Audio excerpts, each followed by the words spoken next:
La llamaban Stalingrado, pero los que sobrevivieron la llamaron infierno, y si te dijera que en esa ciudad, cada ladrillo estaba empapado en sangre. Y cada susurro era una oración por misericordia, que fue realmente lo que sucedió dentro de ese infierno congelado, cuando dos de los ejércitos más poderosos del mundo chocaron no solo por tierra, sino por orgullo. La nieve comenzó a caer en octubre de 1942, suave, silenciosa, hermosa. Nadie sabía que pronto ocultaría miles de cuerpos bajo ella. Los soldados alemanes marcharon entre las ruinas con confianza, habían conquistado media Europa. Creían que la ciudad caería en pocos días, pero Stalingrado no era solo una ciudad. Era una trampa hecha de piedra y fuego. Imagina esto: caminas por calles llenas de humo, el aire quema tus pulmones, los francotiradores esperan en las ventanas, fantasmas invisibles que apuntan al más mínimo movimiento. Cada esquina podría ser tu último aliento, pero hay algo extraño. Los alemanes no sabían que los soviéticos ya habían decidido algo: no iban a defender Stalingrado, iban a convertirse en Stalingrado. Cada edificio en ruinas se convirtió en una fortaleza, cada calle, en un campo de batalla de centímetros. Los alemanes lo llamaron Rattenkrieg, la guerra de ratas, porque así se peleaba allí, arrastrándose, escondiéndose, mordiendo, sobreviviendo en la oscuridad. Y aún así, ambos bandos estaban convencidos de que ganaban. Hitler estaba obsesionado con tomar la ciudad que llevaba el nombre de su enemigo, Stalin estaba obsesionado con no perderla, pero ninguno comprendía el precio de su orgullo.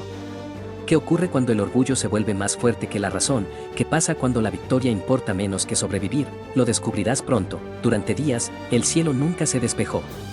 Los bombarderos alemanes redujeron distritos enteros a polvo. Los civiles cavaron agujeros para vivir bajo tierra, comiendo lo que encontraban: cuero, ratas, nieve.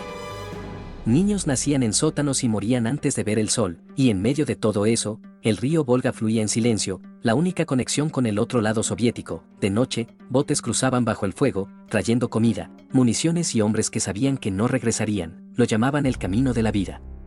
Pero la mayoría nunca llegaba al otro lado. Aún así, los soviéticos no se rindieron, luchaban en fábricas, escaleras, alcantarillas. Cada vez que perdían un edificio, lo retomaban. Cada vez que se quedaban sin balas, usaban los puños. Los alemanes no podían entenderlo, eran soldados entrenados, disciplinados, fríos, precisos. Pero ¿cómo se lucha contra un enemigo que se niega a morir? Entonces llegó el invierno, y con él el fin de las ilusiones. Las temperaturas bajaron de los menos 30 grados centígrados, los motores se congelaron. Las armas dejaron de funcionar, la escarcha mataba más rápido que las balas, la misma nieve que los había impulsado ahora los atrapaba. Pero había un secreto en ese silencio, un susurro de algo que los alemanes no habían previsto, porque mientras ellos se congelaban y morían, el ejército rojo preparaba algo enorme, algo que convertiría Stalingrado de una victoria en una tumba. La contraofensiva soviética comenzó en noviembre de 1942, Operación Urano, un nombre que sonaba inofensivo, pero que partiría al sexto ejército alemán en dos. Desde el norte y el sur, las fuerzas soviéticas atacaron con precisión brutal. En pocos días, rodearon al ejército alemán, 300.000 hombres atrapados en las ruinas de la ciudad que ya habían destruido. Pero incluso entonces, Hitler se negó a dejarlos retirarse. Dijo: rendirse está prohibido.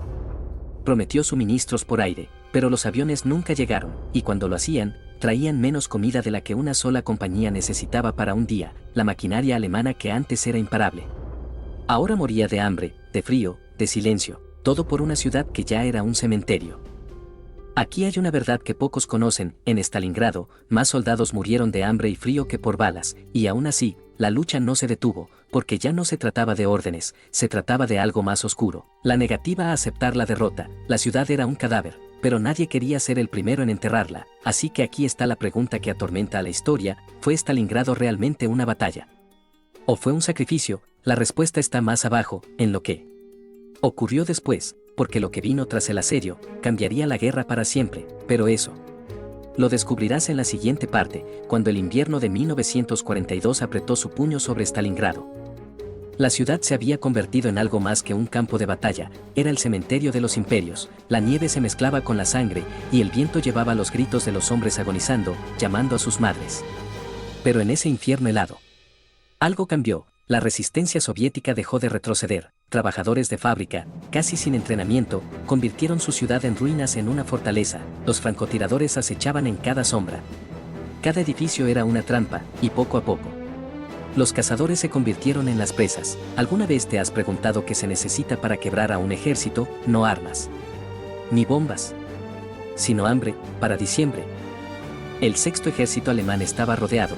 Hitler les ordenó luchar hasta la última bala, y obedecieron, incluso cuando la congelación les arrancaba los dedos, incluso cuando los muertos quedaban tiesos en la nieve. Aún así, creían que la victoria estaba cerca. Pero aquí está la verdad oculta que pocos mencionan: los alemanes no perdieron solo por los soviéticos, perdieron por orgullo. Hitler se negó a dejar que sus generales se retiraran. Creyó que la fuerza de su voluntad podía vencer al invierno ruso, como si la arrogancia pudiera derretir la nieve, y en esa obstinación fatal, 300.000 hombres fueron abandonados a morir.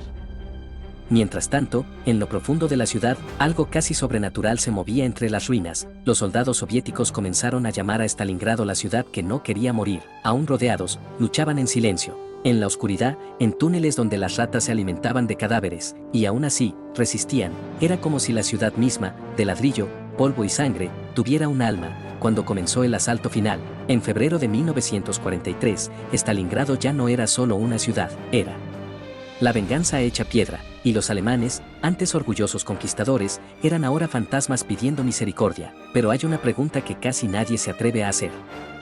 ¿Qué fue lo que realmente se perdió en Stalingrado? Las vidas de los soldados, el orgullo de una nación, o quizás algo más profundo, la humanidad misma, porque en ese invierno interminable, los hombres dejaron de ser hombres, se convirtieron en bestias, devoraron a los muertos para sobrevivir, quemaron íconos sagrados para calentarse.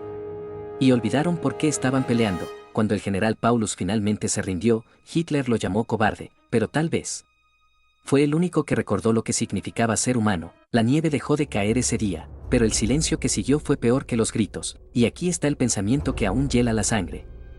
Si el infierno existe en la tierra, no arde, se congela, y su nombre es Stalingrado. Piénsalo otra vez.